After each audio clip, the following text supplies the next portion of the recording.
Hi everyone, this is William from the Headphone Experience. I'm here tonight with my long overdue full review of the iFi Uno, which is a combination amp DAC. And I'm going to be honest with you, I kind of forgot about doing my full review on this. I just realized the other day that I did my first impressions on this almost 5 months ago and just somehow forgot to do my full review. It just got kind of set aside, and it's so small that even though it was sitting on my desk, I kind of just, I noticed it, but I just completely forgot that I never did my full review on this. So my apologies to iFi, and my apologies to those of you that were waiting for the full review on this. Because like I said, it's been almost, I think over 5 months, and this was one of the last reviews, my first impressions of this, that I did before I got hit by Bell's palsy back in mid-January. And because of that, and then by the time I started recovering from that a little bit, I got into my busy season, which is April and May, which were just crazy. I was working like 7 days a week. And now, because of lack of rain, work is really slowed down. So I'm hoping that I do have a chance here to catch up a little bit on my reviews. I've got several that need to be done. But once again, sorry that it took me so long to get to this. And like I said, I've seen it sitting there on my desk. I keep it right here. And I notice it, and I've even used it a few times, but I just forgot that I never did my full review. So anyway, getting to that full review, this was loaned to me by iFi Audio all the way back before Christmas. And it sold then and currently sells at $79. That would be in US dollars. And if you've seen my videos, my best of the year videos I did back in January and February, which were the best of the best that I reviewed in the year 2022, I did vote for this, or declare this as my budget amp DAC of the year for 2022. And I'll be honest with you, nothing else has come along since that can compete with it. So as of right now, this is in the running for budget amp DAC of the year for 2023 also. It's that good. So I want to get in, well, the differences between this and my first impressions is I didn't do much as far as comparisons in my first impressions, and I did watch that video yesterday, and I did realize that there was a major mistake in it. I was discussing the EQ functions and actually had them backwards, and didn't realize that when you put, they're listed on the website as being music, video, and games, and I never did actually look at the top. It has little lights on top, and I'll show you that closer in a minute. But when you toggle through the EQs, it goes to games first, then movies, then music. And I reversed games and music and said that I really didn't like the way it sounded on the music EQ setting, but it turns out it was actually the game setting that I didn't like the way music sounded. So I'll get into that in more detail in a few minutes. But anyway, this is a USB DAC. It only has one input, and that would be a USB Type-C input on the back. And it has two analog outputs, which would be a 3.5 millimeter headphone output on the front that is single-ended, and a pair of RCA analog preamp outputs on the rear that are single-ended. This accepts formats of PCM, DXD, DSD, and MQA, and uses an ESS DAC chip.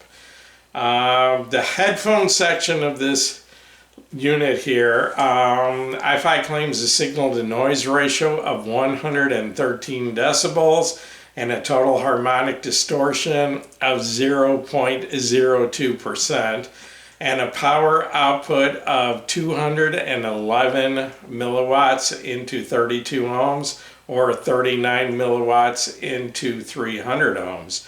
The size of this, as you can see, is very small. It's 3.5 inches wide. It's 2.8 inches deep front to back and 1 inch tall, and has a claimed weight of 92 grams, which would be about 1/4 the weight of a pair of full-size headphones. So it weighs almost nothing. And I'm going to move in and show you this unit a little bit closer. And as you can see on the front, you've got your volume knob, which is also your on-off switch.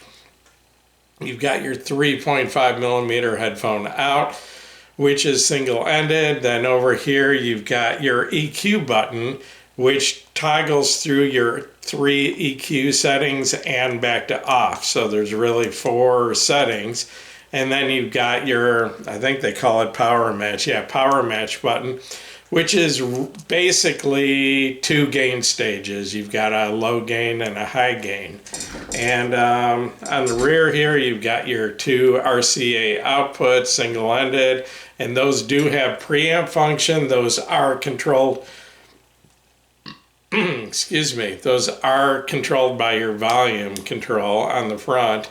And you've got your USB input, which is a Type C, and that is also your power input. There's no other power required other than what comes through your USB cable. And this does include a USB Type A to Type C cable, and I think it's about 4 feet long. So anyway, before I get into my description of the sound of this, I wanted to mention the equipment I used. And first of all, my source was my HP desktop computer. I'm running Windows 10, and my music was coming from Windows Media Player, and it was CDs that were ripped to Windows Media Player in WAV lossless format. And excuse me just a second. And then the headphones I used in reviewing this unit were primarily, I think I used a few others. In fact, I know I did. I know I tried the Grotto SR80E, and I tried the Philips SHP 9500. But in addition to those, my power test were done with the Hi-Fi Man HE400 SE, which is a very power-hungry planar magnetic headphone, way more so than the Sundara or any of those. The Ananda Stealth, which was my primary headphone for reviewing this, listening to the sound quality, the staging and all that, because it's a very neutral, very balanced headphone. And I even for kicks tried the $3,500 Hi-Fi Man HE1000 SE on this, and wasn't able to hear any obvious problems with that unit, even with a $3,500 headphone. And also, I tried the ZMF Atrium, which is a $2,700 headphone that you normally wouldn't use with an amp like this, but it happens to be my only high impedance headphone at 300 ohms. And I wanted to find out how this did with high impedance headphones, because this is only rated at 39 milliwatts into 300 ohms, but it did just fine with that headphone, no problems at all. So anyway,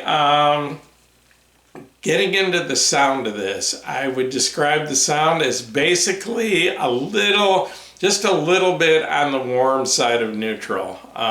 It's got a little bit of warmth to the mid-range, warmer than some other amps that I've tried, and that's kind of a iFi Audio trademark, that little bit of warmth to the mid-range. Very pleasant, very nice to listen to.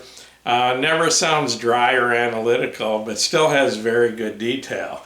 And that was kind of the next thing I was going to talk about, that the detail and clarity of this are both excellent in my opinion.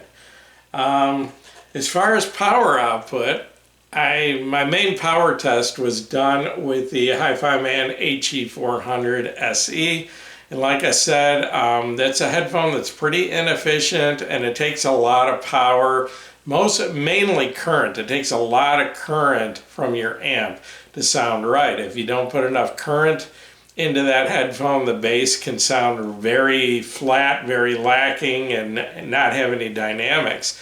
And I'm not saying that this amp can push that headphone to its full potential. That probably takes a couple of watts, but it actually does a very respectable job, and that headphone is very listenable with this amp, as long as you don't try to go too loud.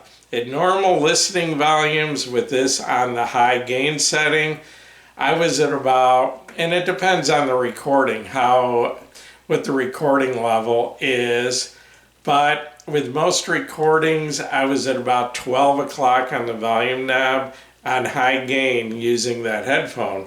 And I was able to get it, pretty loud by going to 1 o'clock or 2 o'clock without any distortion. But like I said, you're not going to get the absolute full potential out of that headphone at loud volumes. At normal listening levels, this amp does very well, does a very respectable job with that headphone.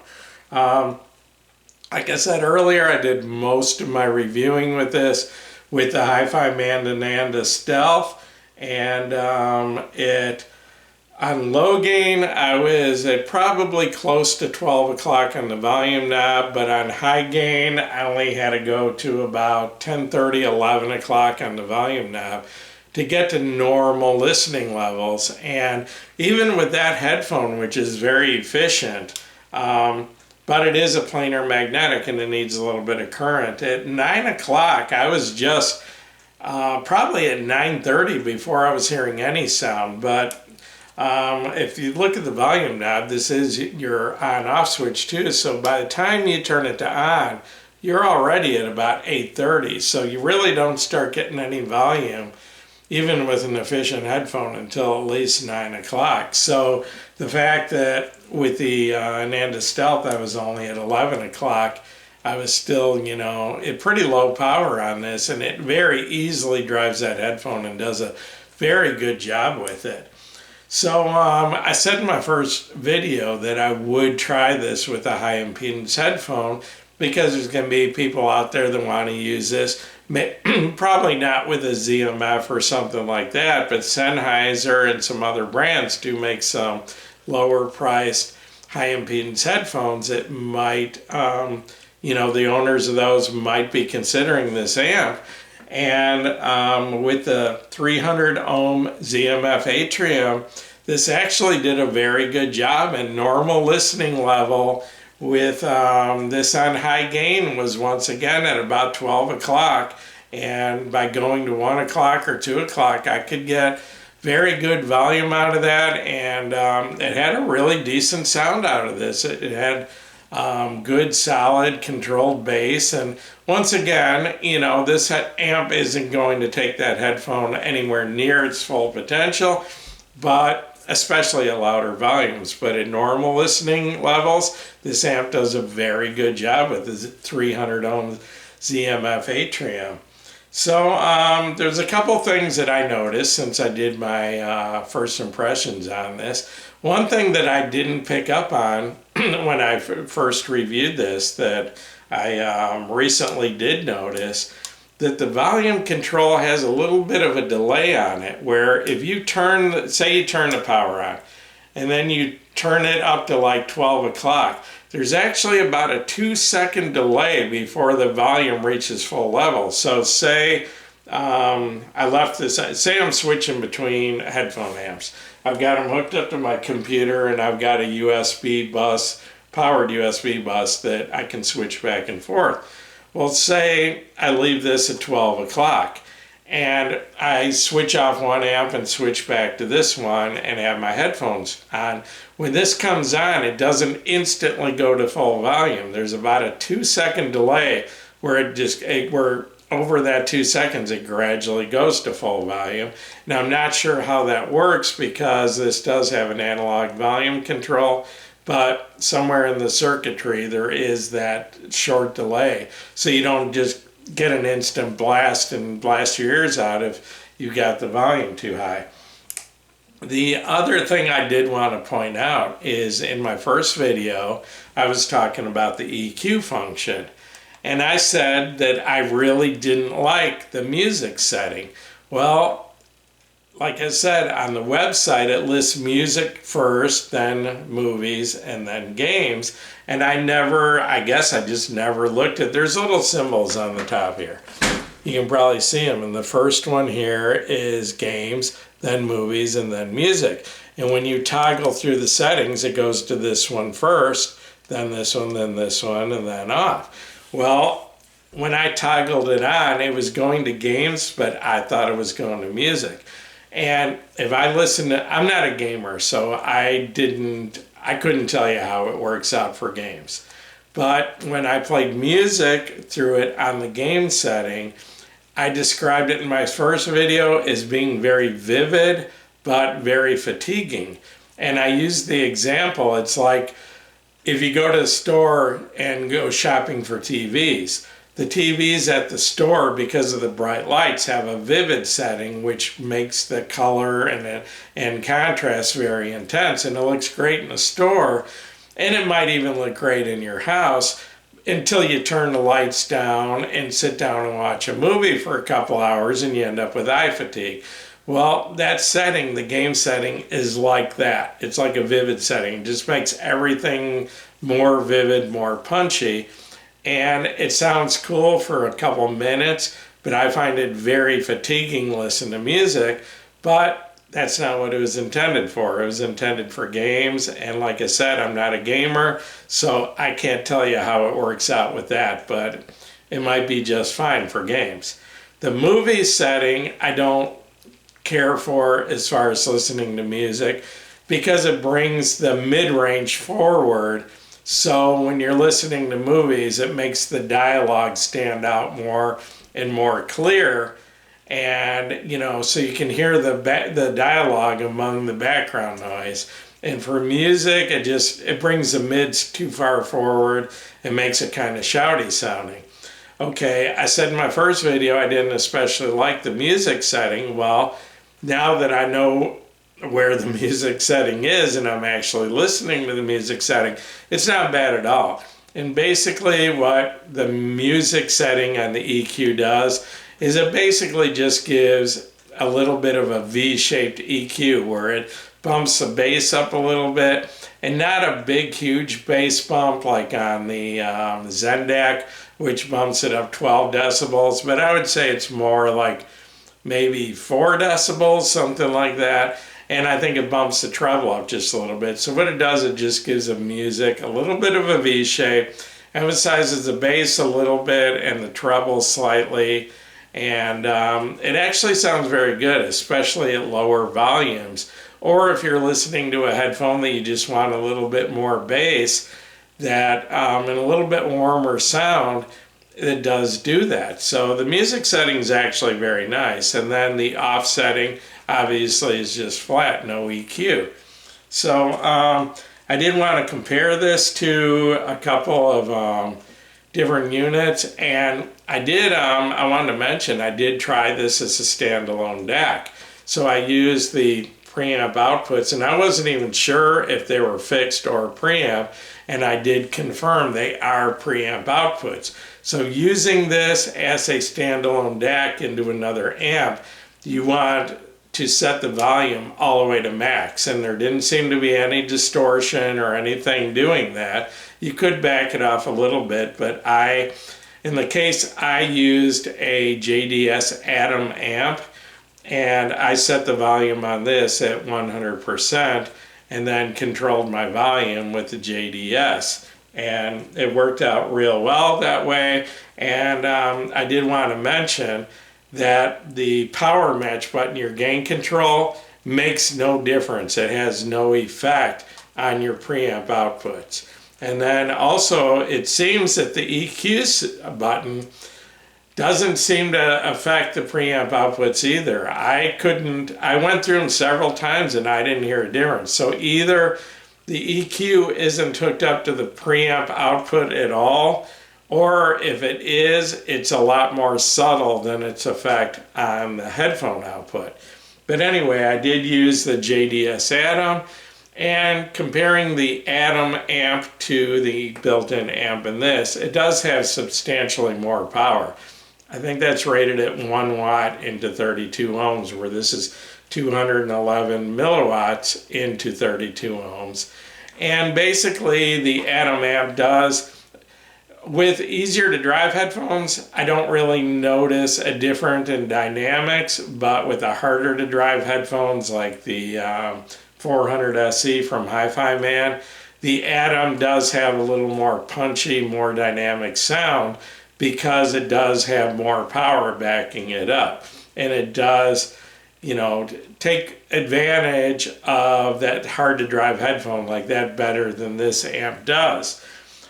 With an easier to drive headphone, the only real difference I heard, the clarity detail was very similar, but the Uno compared to the Atom actually does sound a little bit warmer, especially in the mid-range, where the Atom has more of a drier, sort of analytical sound. The Uno is a little warmer and a little more liquid sounding in the mid-range, but doesn't really sacrifice detail. It's still very detailed.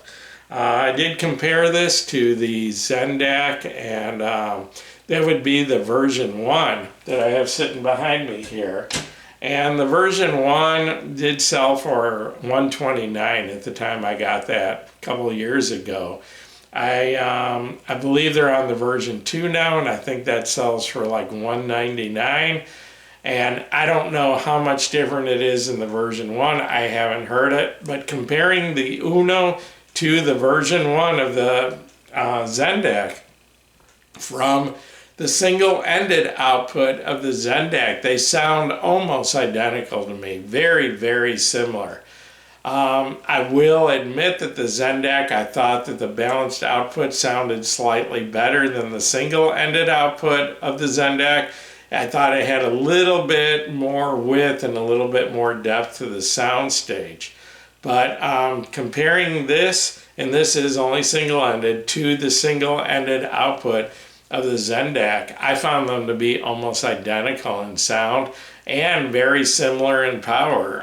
You know, I was at pretty much the same position on the volume knob with both. The one advantage to the Zendak is that well, besides from having a balanced input and balanced output, it also has the bass boost button, and which boosts the bass by 12 decibels, which is usually just too much for me.